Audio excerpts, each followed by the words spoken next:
Monday, it begins. They all screamed like children. The thought floated through Ron's mind as he scrabbled in the dirt and gravel, packed nearly hard as tarmac by the passage of backhoe and dump truck. Both machines sat in the sight, and he could have driven the truck out of there, but he'd gone right past it in his headlong sprint, reduced to blind, panicked flight. Construction was a hard job, and one of the things it built was hard men, especially Ron's crew. I mean, no shit.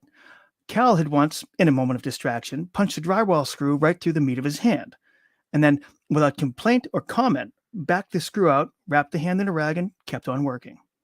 Dave had gone 3 days on a broken foot, merely tightening his bootlaces for support before they'd forced him to go to the doctor. Now, all five had stories like that, times they'd sucked it up and driven on because that's what you do. But Joe, Matt, Cal, even Dave, they'd all wailed like little boys in the end. And Ron, who'd never run from a fight in his life, even that time it had been 3-on-1 during dollar beer night at the tap, had lit out as fast as he could while his friends, hell, his crew, died behind him. He'd almost made it to the road, might have gotten away, but he stepped in a hole, felt something snap on his ankle, and thunder boomed, so loud and close the ground shook. Ron looked back, tear-streaked eyes wide, and relaxed. He spoke a single word, confused even amidst the struggle for his life. "Mom?" "No," Mom whispered. Then Ron also screamed like a child under the clear, sunny sky. Tuesday, the boss of me. Carl burst into the outer office, ignored the boss's current PA, and marched toward Max's door. Without even looking up, the young lady, Julia, Carl was pretty sure, and he had a newsman's memory for names, said, "Go on in. He's expecting you." Carl's stride faltered. Damn it, he thought. So much for the element of surprise. Too late to stop now, though. He lifted his chin to a degree that screamed indignation and burst into the inner office. "Max, Carl!" Max sat behind the desk. Big office chair leaned back to a ludicrous degree, ankles casually crossed atop the blotter, hands folded behind his head. "Been expecting you. Please." He indicated the visitor's chair with a deeply dimpled chin. "Take a seat." The chin always threw Carl. He never forgot a face. I mean, what good reporter did? And when he'd first come to the Weekly World Mirror a year ago, Max Bierman's chin had been, much like the rest of him, wholly unremarkable. Then Max had taken a 1-month recovery, vacation, and boom. It was like someone had grafted the lower half of Kirk Douglas's face onto Bierman's head. It was off-putting. It was jarring. It was startlingly effective in altering one's perceptions of the tabloid's editor-in-chief. Things said in his somewhat smug, somewhat laughing, "I'm just enjoying the hell out of life" way suddenly carried more weight. Bierman knew it, too, calling attention to the feature time and again. The bastard. "I want to talk to you about—" "Take a seat, Carl." Bierman repeated the gesture with his surgically crafted secret weapon. "Please." Damn it! Carl flounced into the chair, realized this was not the most aggressive move to make when attempting to browbeat his boss, and set his feet on the floor, leaning forward imperiously. "There, I'm sitting. Happy?" Max opened his mouth to reply, but Carl didn't wait. "You've got to do something about Crawley. I can't—" "No, believe what he's—" "I don't. Trying to get away with—" "What?" Max's gentle smile widened. "No, I don't." Carl's eyes bulged. "Oh, don't you even want to hear—" "Nope." Indignation wasn't working. Carl shifted gears and narrowed his eyes, going for steely professionalism. "Well, you're gonna. That man down there is your immediate superior." Carl took a breath, re-narrowed his eyes, ignored the chin, and started again. "That man down there is ordering me to Cherokee, North Carolina, to look into a quintuple homicide. It's the middle of nowhere. The cops have already solved it, and it's the middle of nowhere." He sat back with folded arms, accidentally slipping back into indignant. Contrary to popular opinion, you are a reporter.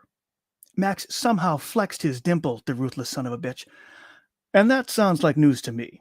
Your editor says to cover it, you cover it. Case closed. I'm the best reporter in Boston. The best you've ever seen. It took me about 5 minutes online to look into this. Cherokee's in the Koala boundary, reservation land, so it was investigated by feds, not some bumbling local outfit. A crew clearing land for a strip mall was hit by some eco-terrorists. We can't call them that, or all the John and Jane Qs will think of bombs and planes and get all confused, so they'll be called an ecologically conscious group or some other bullshit.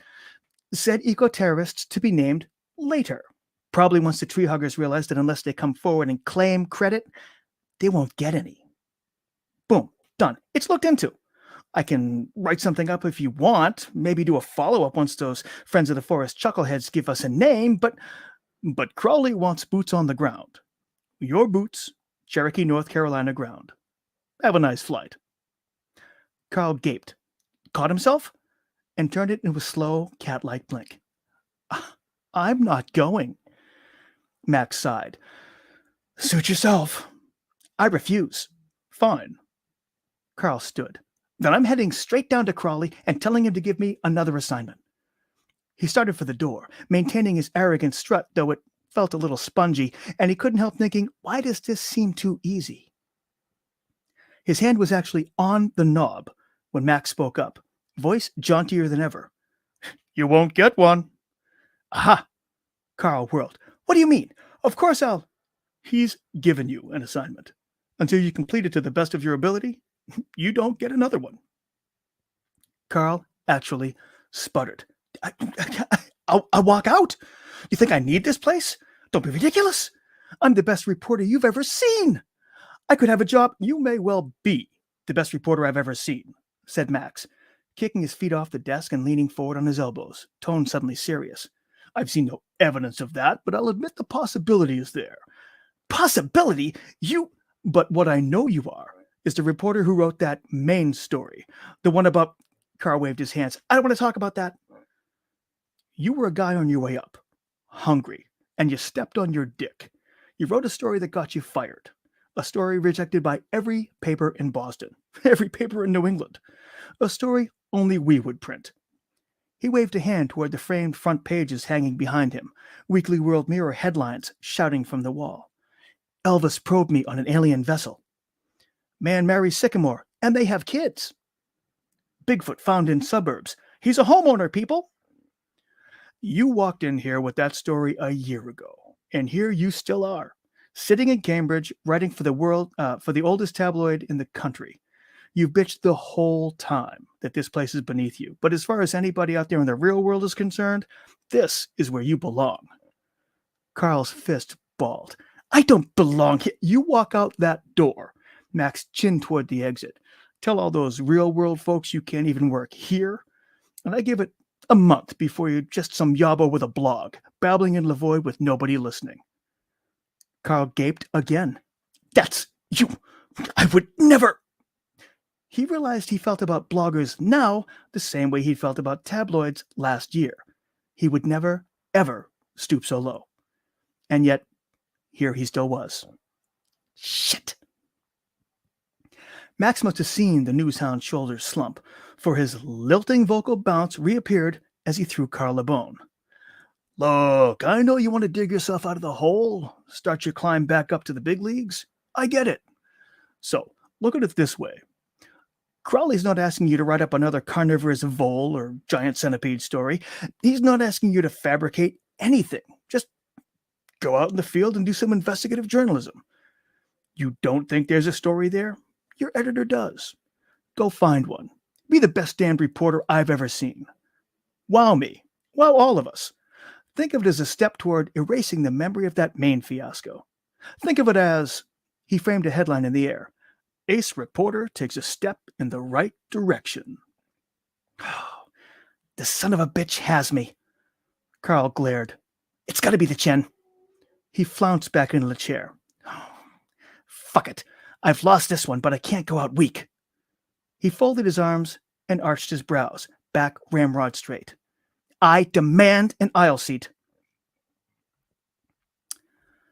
Wednesday. Meet George. Mom had told him not to leave the yard, and George had listened. Pretty much. All the kids considered the vacant lot next door as kind of George's yard, and he could still see his house when he was in the right place and nothing was in the way, so he was practically in his own yard. Pretty much. Besides, Jimmy and Johnny Ballin had been with him, making a fort of scrap lumber and other junk. It might look like crap, but they were going to rule the next rock fight. Until the brothers had been called in for dinner. Now it was just George, putting on some finishing touches and waiting to hear his own mother's call. He'd found an old stop sign that would work great as a shutter for the main window, opening to peg rocks through but closing when they needed to repel an attack. It'd be better with hinges, or even tied at the top with a rope, if they could find some. But for now, he crouched inside the fort, working the sign back and forth, carving a groove in the uneven dirt floor. Leaned against a wall and slid from side to side, it should work just fine. He grinned. We are going to rule! Thunder rolled. He peered out, saw nothing but blue sky and what he could see, and kept working. Thunder rolled, closer this time. He'd be fine in the fort. The roof was less holy than the walls, but Mom would want him in if it started raining. He worked the sign faster, trying for a smooth groove before he ran out of time. George? Startled, he peeked out again. Grandma Watatuka, Mom's mom, stood at the edge of the small clearing in front of the fort. Grandma? Mom sent you to come get me? Smiling, the old woman nodded, beckoning with one hand. The other was tucked inside her sweater, like that guy he'd seen in history books, Napoleon Boner. He left the sign and went out to meet her. Did you come over for dinner? Then, as he drew near, worried about the pretty much, am I in trouble? Yes. Grandma's hand left her sweater and flashed across his vision. For a shocked moment, George thought his beloved grandmother had slapped him. Rather than heat and pain growing in his cheek, however, it was a sharp line across his neck. His surprised cry refused to leave his mouth, coming instead as a red splash against Grandma's suddenly gray face. Eyes wide, he reached for the pain, but everything he touched felt hot and wet. Grandma pushed him hard, and he went over backward to fall, choking and gurgling into the black.